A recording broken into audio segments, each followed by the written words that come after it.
Olá, irmãos. Hoje é o dia da nossa escola bíblica e vamos começar mais uma escola bíblica. Mas primeiro nós vamos cantar dois louvores do nosso livro de coros e também do nosso cantor cristão. Primeiro, o número 300, Olhando para Cristo. Então vamos cantar. Rude forte, contundente a guerra do pecado, mas os seus clangores não podem me afligir. Sei em quem confio, pois rocha estou firmado, e celestes bênçãos irei fluir, olhando para Cristo, ante autor da salvação.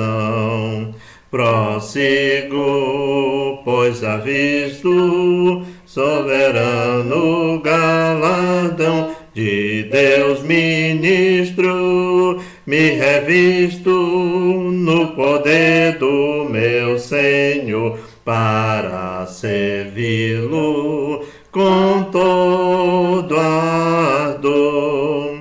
Veja ao longe campos vastos, prontos para colheita, multidões sem luz, sem Deus, guardam salvação. Vem, ó Deus, desperta o amor da geração eleita. Para os teus obreiros concede unção, olhando para Cristo, grande autor da salvação. Prossigo, pois avisto soberano galardão de Deus ministro, me revisto no poder do seu Senhor para servi-lo com todo ardor. Desprezando deste mundo as sendas ardilosas, volto meu olhar para a cruz de quem me resgatou. Dele tenho na alma então as bênçãos muito gloriosas, e feliz com Cristo cantando vou, olhando para Cristo, grande autor da salvação. Prossigo, pois avisto soberano galardão de Deus ministro, pois revisto do poder do meu Senhor para servi-lo com todo ardor. Vamos para mais um cântico. Esse é o último, o número 303. Minha esposa Silvia está aqui me auxiliando, esqueci de dizer. 303, fidelidade. Por meus delitos expirou Jesus a vida e luz. Ele o castigo meu levou na ensanguentada cruz. Oh, faz-me forte em confessar a ti, Jesus Senhor. Oh, faz-me pronta a confiar em teu excelso amor. Eu hei de ter tão fraca voz que trema ao confessar a quem com morte tão atroz minha alma quis salvar. Oh, faz-me forte em confessar a ti, Jesus Senhor. Ó, faz-me pronta confiar em teu excelso amor, pois eu desejo aqui cantar tão grande Salvador. E quando for no céu morar, louvá-lo-ei melhor. Ó, faz-me forte em confessar a ti, Jesus Senhor. Ó, faz-me pronta confiar em teu excelso amor. Vamos continuar, vamos orar, pedir as bênçãos de Deus sobre a meditação na palavra do Senhor. Oremos. Amado Pai Todo-Poderoso, perdoa todos os nossos pecados. Apague, Senhor, cada uma das nossas transgressões, de tudo aquilo que temos feito que não tem te agradado, que seja em pensamentos, palavras, ações, também omissão. Nós pedimos perdão e pedimos a tua bênção, Pai, sobre esse tempo, que nós possamos, Pai, realmente glorificar o teu nome, possamos fazer a tua vontade. E pedimos, Pai, para o Senhor aplicar as verdades da tua palavra no coração de cada um de nós. Pedimos a tua bênção em nome de Cristo. Amém. Então, amados, nós vamos continuar o nosso estudo sobre discipulado.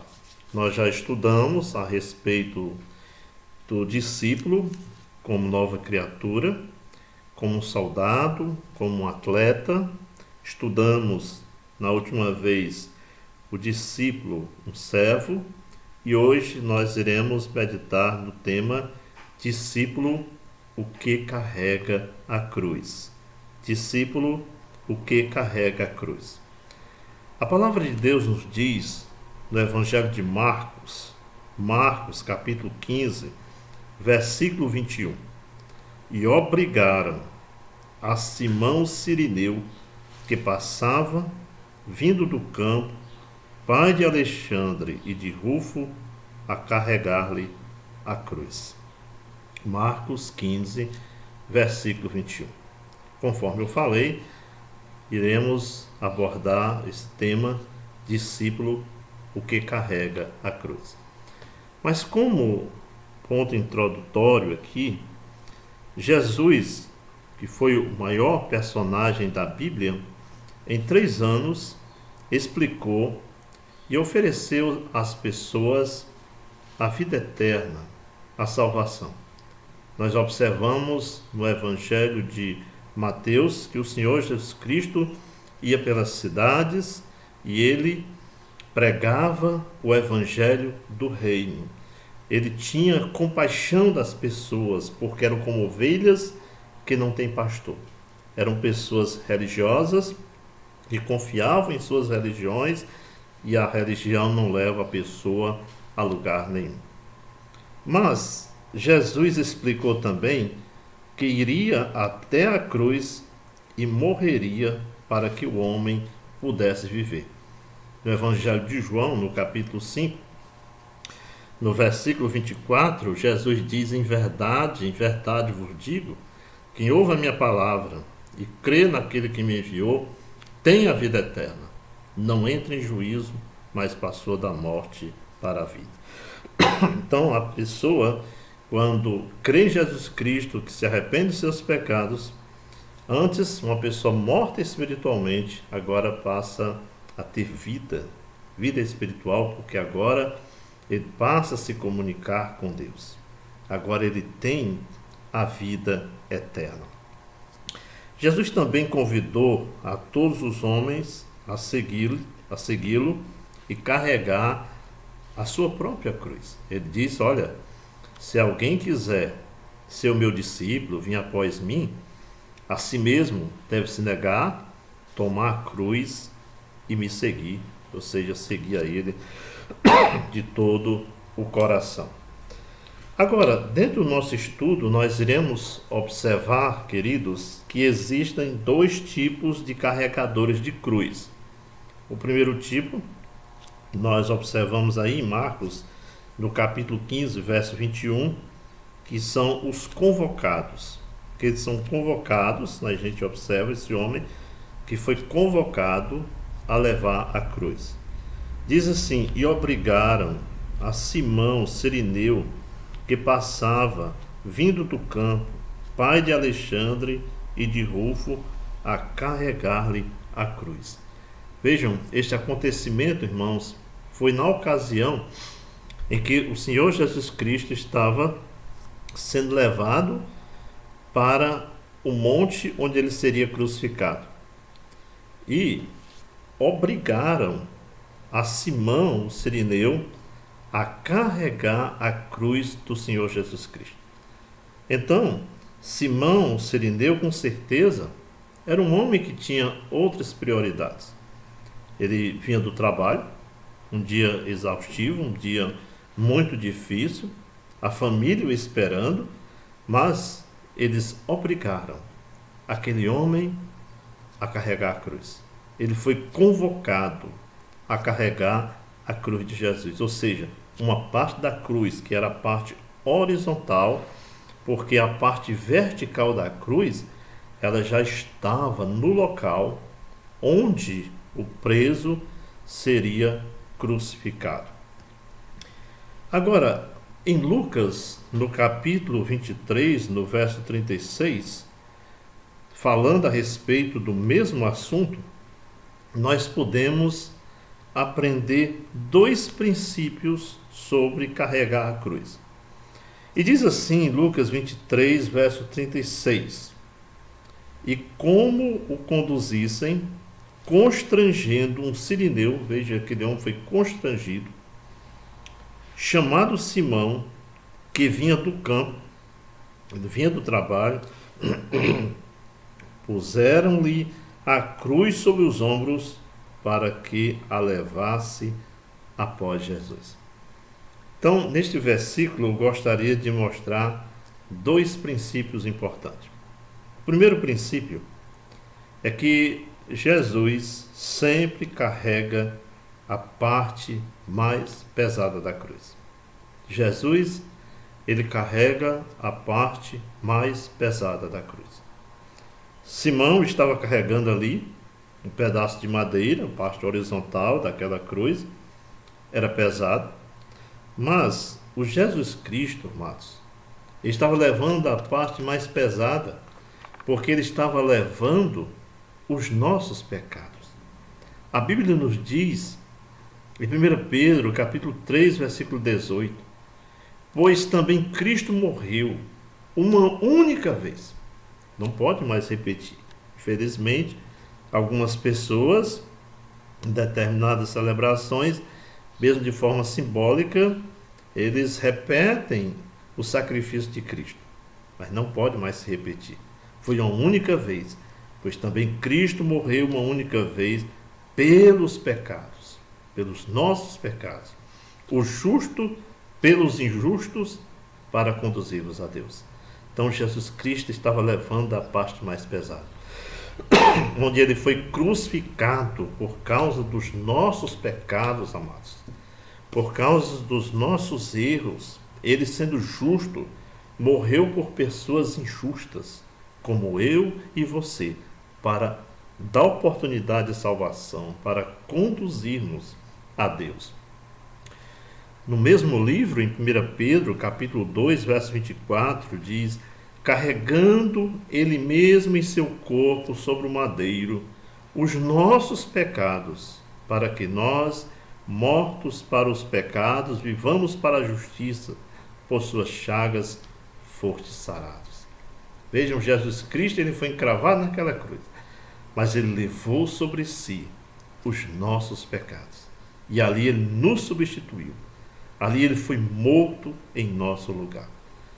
Lembre-se, Jesus Cristo estava levando a parte mais pesada, os pecados de todos nós, para morrer em nosso lugar, pagar a nossa conta, pagar a nossa dívida, para que nós pudéssemos crer nessa verdade, ter o perdão dos pecados e a vida eterna, a salvação pela fé em Cristo Jesus.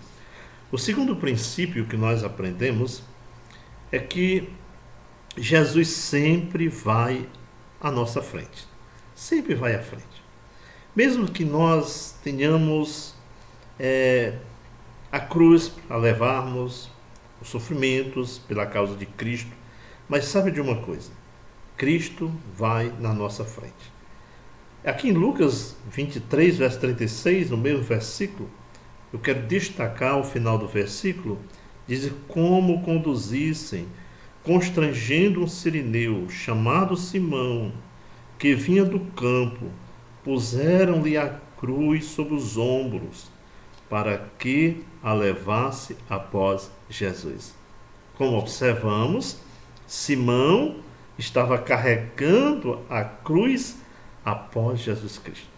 Com isso nós aprendemos, amados, uma grande lição, é que nós devemos seguir os passos de Jesus. Devemos observar como Jesus andou. Jesus é o nosso modelo de vida. Jesus é o nosso exemplo de viver. Temos que viver de acordo com a sua vontade. Em 1 Pedro, no capítulo 2, no versículo 21, diz: porquanto para isto mesmo fostes chamados, pois que também Cristo sofreu em vosso lugar, deixando-vos exemplo para seguirdes os seus passos. Cristo deixou exemplo para nós seguirmos os passos dele. Como diz uma outra tradução, que ele deixou exemplo para nós seguirmos as suas pisadas. Então, amados, isso é muito importante nós estarmos atentos a isso. Como discípulo de Cristo, o modelo, o exemplo que nós devemos seguir é o exemplo de Cristo. E deixou esse exemplo para nós seguirmos os seus passos. Qual a consequência na vida de Simão, o sirineu, por ter carregado aquela cruz? Qual foi a consequência na vida daquele homem? Quando o apóstolo Paulo escreveu a carta aos Romanos, no capítulo 16, no verso 13, e no capítulo 16, queridos, ali nós temos o Senhor Jesus Cristo, o apóstolo Paulo, saudando a vários irmãos. Ele diz: saudai Rufo, eleito no Senhor, igualmente a sua mãe, que também tem sido mãe para mim. Se esse Rufo aqui for o filho de Simão, como é descrito no Evangelho de Marcos, que ele era pai de Rufo, quando aquele homem levou a cruz ali, amados, foi um grande testemunho para a sua família. Por quê? Nós encontramos aqui Paulo saudando ao seu filho, o filho dele Rufo, e também a mãe, que era a esposa de Simão, que eram pessoas consagradas a Deus. Eram crentes que serviram ao apóstolo Paulo, que demonstraram o amor cristão, que testemunharam que realmente eram discípulos de Cristo por causa do amor. Porque a identidade do crente é o amor uns aos outros, assim como diz a palavra de Deus no livro de João. Então, queridos, carregue a sua cruz e seja uma bênção na vida das pessoas que o cercam. Lembre-se, Jesus vai à nossa frente e devemos seguir as suas pisadas. Ele é o nosso exemplo. O segundo tipo de carregador de cruz, desculpem, sempre estou tossindo, tosse alérgica, são os voluntários. Observamos, aqueles que, conforme esse homem chamado Simão, ele foi convocado, ele foi obrigado, mas também na Bíblia Deus mostra aqueles que são voluntários a levar a cruz, a seguir a Cristo Jesus.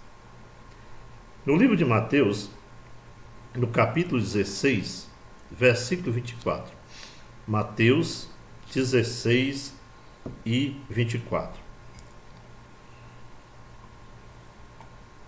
Mateus 16 e 24 diz: Então disse Jesus a seus discípulos: Se alguém quer vir após mim, a si mesmo se negue. Amados, a primeira atitude aqui de alguém que quer seguir a Cristo, seguir o Senhor Jesus Cristo, é uma atitude de abnegação total. Abnegação total. A primeira parte desse versículo aqui de Mateus 16 e 24 diz: Então disse Jesus a seus discípulos: Se alguém quer vir após mim, a si mesmo se negue. Abnegação é negar a si mesmo. Significa completa submissão ao senhorio de Jesus Cristo. Implica em você negar os seus próprios desejos, o seu próprio caminho e viver segundo a vontade de Deus. É por isso que o apóstolo Paulo, escrevendo aos Romanos, no capítulo 10, no versículo 9, ele diz: Se com a tua boca confessares a Jesus como Senhor, e em teu coração creres que Deus o ressuscitou dentre os mortos, será salvo. Muita gente diz: Jesus é o meu Salvador, mas não anda de acordo com a vontade dele. Mas Jesus não é seu Senhor. A pessoa precisa crer que Jesus morreu pelos nossos pecados, que ele ressuscitou, mas também que ele é seu Senhor, é aquele que manda, é aquele que governa a sua vida agora em diante. Agora você vai andar segundo a vontade de Deus. Então, a abnegação total é a primeira atitude de uma pessoa que segue a Cristo Jesus. A segunda atitude é a deliberada escolha da cruz. Ainda em Mateus, capítulo 16, no verso 24, na parte B. Mas nós vamos ler o versículo completo. E diz assim: Então disse Jesus a seus discípulos: Se alguém quer vir após mim, a si mesmo se negue, que é a abnegação total. Tome a sua cruz. Que cruz é esta? Amados, essa cruz não é uma fraqueza física que você tem. Essa cruz não é um pai irritado. Não é uma mãe que exige demais. Não é um cônjuge problemático. Às vezes a gente ouve as mulheres dizendo: olha, Deus me deu essa cruz para me carregar, se referindo ao esposo. É claro que existem muitos maridos ruins, péssimos. Mas essas questões são coisas comuns às pessoas. A cruz simboliza vergonha, perseguição, humilhação. Naqueles dias, quando alguém tomava a cruz, ele estava indo para ser crucificado, para sofrer muito. Então, a cruz aqui está se referindo ao sofrimento, à perseguição, à crítica, por você ser um seguidor do Senhor Jesus Cristo. Essa humilhação que se acumulou sobre o filho de Davi, sobre o filho de Deus, o Senhor Jesus Cristo, também é sobre aqueles que são discípulos de Jesus Cristo. Tomar a cruz é você ser rejeitado, é você agora ser criticado por procurar andar segundo a verdade. Agora, todo crente ele pode evitar a cruz. E para evitar a cruz, simplesmente o que ele precisa fazer é se conformar ao mundo, aos seus caminhos, aos seus critérios, é se amoldar às coisas do mundo. E se a pessoa é crente e está recebendo somente aplauso das pessoas, é preciso tomar muito cuidado e verificar, fazer um exame para ver se realmente está andando com o Senhor. Porque se andarmos realmente com Cristo, vai haver críticas, perseguições.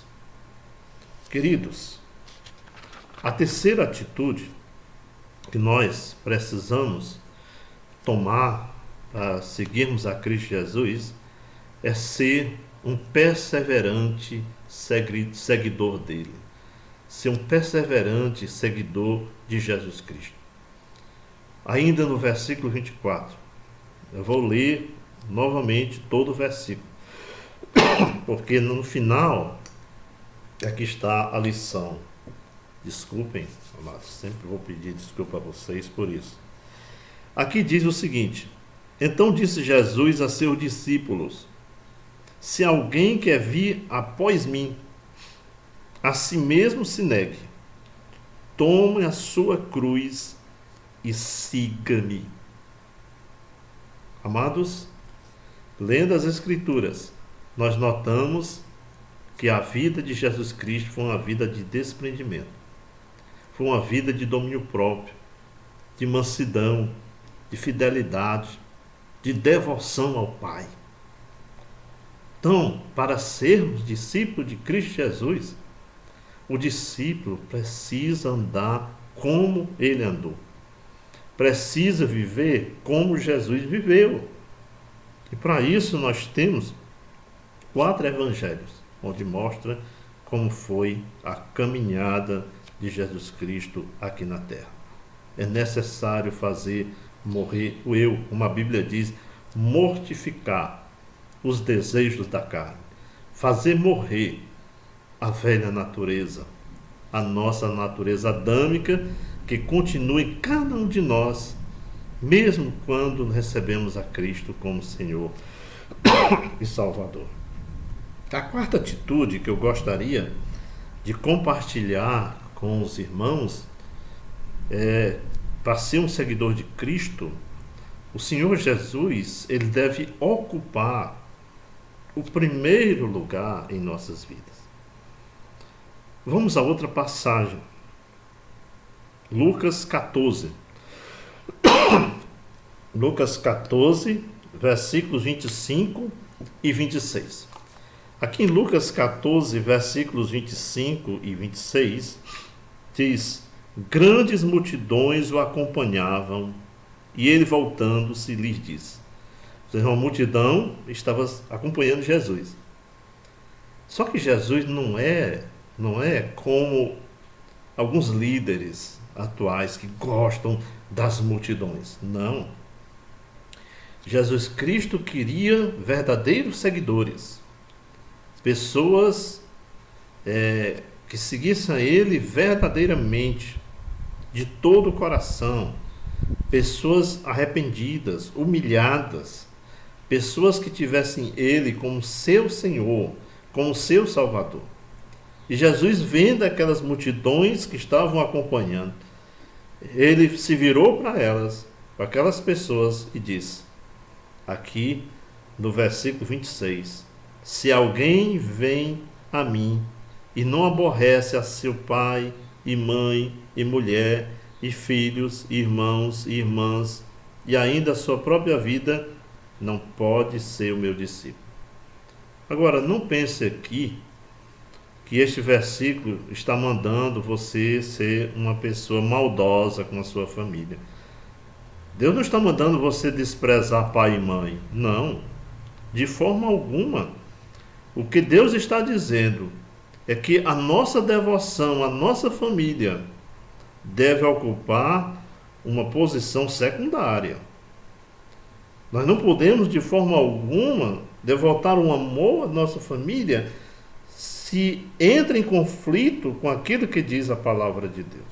Exemplo, um está vivendo uma vida de pecado e muitas vezes a pessoa deixa até os caminhos de Cristo, abandona a congregação do Senhor, porque quer apoiar aquele ente querido que está andando fora da vontade de Deus. Não, amados.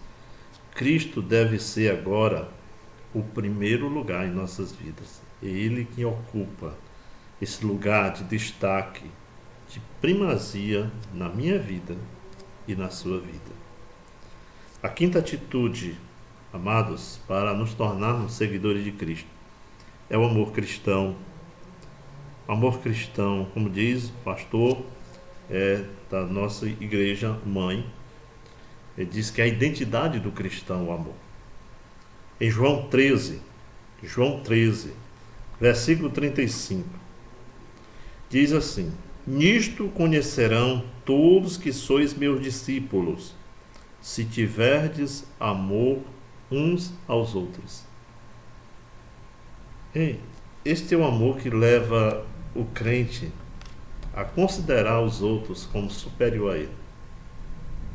Esse tipo de amor que nós demonstramos ao nosso irmão quando ele está necessitando, ele está precisando, amados, é um amor que testemunha para as outras pessoas que não conhecem a Cristo, que realmente somos discípulos de Cristo.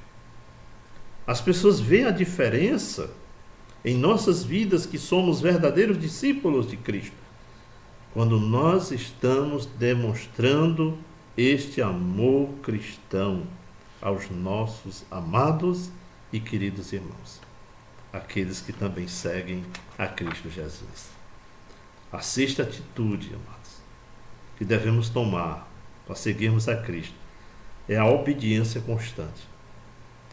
E no Evangelho de João, capítulo 8, versículo 31, João 8 e 31, disse, pois, Jesus aos judeus que haviam crido nele: se vós permanecerdes na minha palavra, sois verdadeiramente meu discípulo.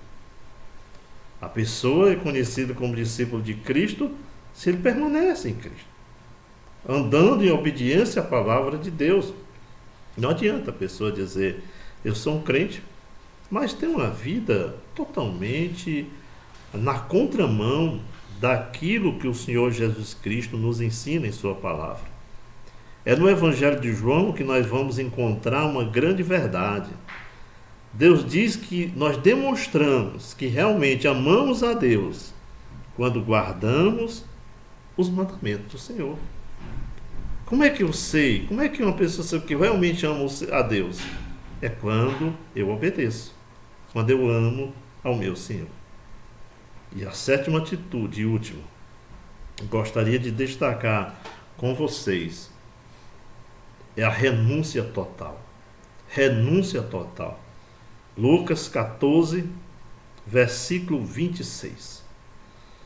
Lucas 14, verso 26. Diz assim: assim, pois, todo aquele que dentre vós não renuncia tudo quanto tem, não pode ser o meu discípulo.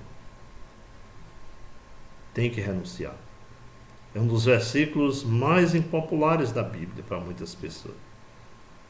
Porque temos que fazer renúncia. Renunciar aquilo que entra em conflito com o que diz a palavra de Deus. Há muitas coisas na Bíblia que você vai ficar pensando: mas eu devo fazer tal coisa? Mas na Bíblia não está bem específico se eu devo fazer ou não. Mas nós temos que observar os princípios da Bíblia. Por exemplo, a Bíblia diz que com mais que bebais devemos fazer tudo para a glória de Deus. Então, se há algo que eu estou pensando em fazer e eu não vejo um mandamento específico, o que é que eu devo fazer? Eu devo perguntar: é para a glória de Deus? Será que Deus vai ser glorificado nessa atitude? Nisso aqui? Será que Jesus faria tal coisa? Se você tem dúvida, não faça. Não faça. Temos que renunciar, amados, muitas coisas. por amor ao Senhor. Só recapitulando um pouco daquilo que nós observamos aqui. A primeira atitude que eu devo tomar como seguidor do Senhor Jesus Cristo é a abnegação total. É negar a mim mesmo. A deliberada escolha da cruz, é tomar a cruz. Também é ser um perseverante seguidor de Cristo, seguir o seu exemplo. Também eu devo deixar que Cristo ocupe o primeiro lugar na minha vida. Também eu devo demonstrar amor cristão, ser realmente uma pessoa obediente e uma obediência constante. Não é somente no domingo, quando eu estou com meus irmãos, é constante. Devemos lembrar de José, que estava bem distante, não tinha pessoas crentes perto dele, e ele fugiu do pecado, porque o temor dele é a Deus. E Deus está presente em cada momento. E por último, é renúncia total. Que Deus nos abençoe, amados, e que realmente nós possamos glorificar a Deus, honrar o Senhor em todos os momentos, em todas as circunstâncias. Que Deus nos ajude. Vamos orar. Ó Pai bendito, todo-poderoso, nós queremos agradecer, porque a Tua palavra nos ensina como devemos viver como seguidores de Cristo. E pedimos, ó Pai, que a Tua palavra seja obedecida por nós. Nos ajude, ó Deus. Reveste-nos com Tua armadura, com Teu poder, quebrando o coração de cada um de nós. Ajuda-nos a sermos sensíveis ao Teu Espírito, Espírito Santo, e demonstrar realmente, Pai, o fruto do Espírito em nossas vidas, para que nós possamos realmente fazer a Tua vontade, ou seja, demonstrar o amor, a paz, a alegria, a longanimidade, a benignidade, a bondade, a fidelidade, a mansidão e o domínio próprio. Abençoa a Tua igreja nesta cidade, abençoa o Teu povo, guarde cada um. Pedimos que o Senhor direcione, dê sabedoria ao nosso presidente da República, nosso governador, nosso prefeito e demais autoridades constituídas. Pedimos, ó Deus, também proteção, ó Pai, desse vírus tão terrível, letal, que tem destruído muitas vidas. Ó Deus, tenha misericórdia de nós, tenha misericórdia dos nossos familiares. Pedimos o Teu cuidado, que o Senhor venha a deter esse vírus terrível e que, ó Deus, logo possamos sair dessas dificuldades e gozarmos da comunhão presencial com os nossos irmãos. Em nome de Jesus oramos. Amém.